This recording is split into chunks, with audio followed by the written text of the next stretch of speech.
মা ডাকছিলে? হ্যাঁ বাবা, শোন না, জয় তো ঘরে নেই, শুনলাম না খেয়ে দেই নার্সিংহোমে চলে গেছে। আসলে গতকাল রাত্রে এক গাদা ছাইপাশগুলো গিলেছে। মেজ বৌমা বললো রাতে সেভাবে খায়নি কিছু। আসলে কি বলতো বাবা, ও নিজেকে কষ্ট দিচ্ছে, নিজেকে নিজে কষ্ট দিচ্ছে। ওর থাপ্পড় মারাটাই সবাই দেখলো। ও ছোট বৌমাকে থাপ্পড় মারার পর ওর নিজে কতটা কষ্ট পাচ্ছে সেটা কেউ দেখছে না। তোদের বাবা ওর সাথে ভালো করে কথা বলছে না। মা, তোমার ছোট ছেলে নিজের কারণেই নিজে কষ্ট পাচ্ছে, তাই ওর কথা আমায় আর বলো না, আমার ভালো লাগছে না। তুই তো ওর আপন দাদা, কাল রাতে ঘুমও হয়নি হয়তো। এরপরে ঠিকঠাক করে না খেলে ওর শরীর থাকবে? তা আমায় কি করতে বলছো বলো?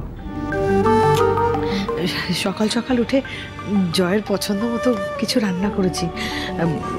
তুই কোর্টে যাওয়ার আগে আমাকে একটু নার্সিংহোমে দিয়ে আসবি বাবা। কাকিমণি, আমি তোমার সাথে যাচ্ছি। দেখো, মেজদা ভাইয়ার আজকে কোর্টে হিয়ারিং আছে, আর তাছাড়া তোমাকে তো আনতেও যেতে হবে। তুমি তো একা একা ফিরতে পারবে না, কি করে ফিরবে? আমি তাহলে একটু রেডি হয়ে আছি। হ্যাঁ হ্যাঁ হ্যাঁ, যাও।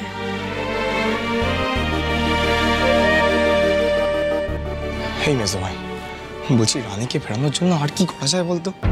দেখ, ভাই আর রানীকে সামনাসামনি না আনতে পারলে কিন্তু ওদের দুজনের মধ্যে সমস্যা মিটবে না।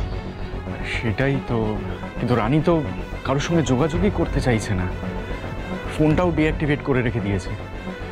যদি কথাই না বলা যায় তাহলে সমস্যাটা মিটবে কোথা থেকে, আর কানেক্ট করবো কি করে সেটাই তো মাথায় আসছে না।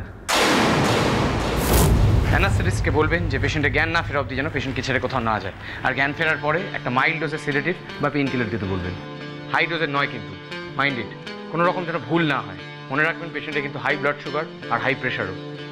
আর আমি যা প্রেসক্রাইব করেছি সেটা যদি ডিসপেন্সারিতে না পাওয়া যায় তাহলে আমাকে জানাতে বলবেন।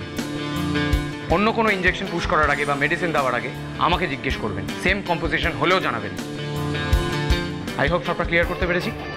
Yes sir. যান, পেশেন্টের খেয়াল রাখুন। ডক্টর সেনগুপ্ত, যে কি হলো?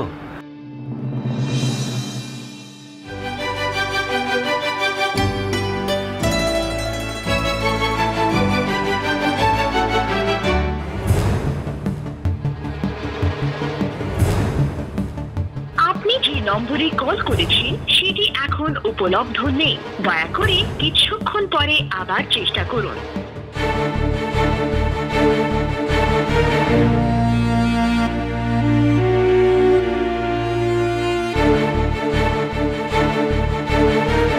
এত তাড়াতাড়ি পিকলুদের ফোনটা আউট অফ সার্ভিস কি করে হতে পারে? এটা তো মাথা খারাপের লক্ষণ না।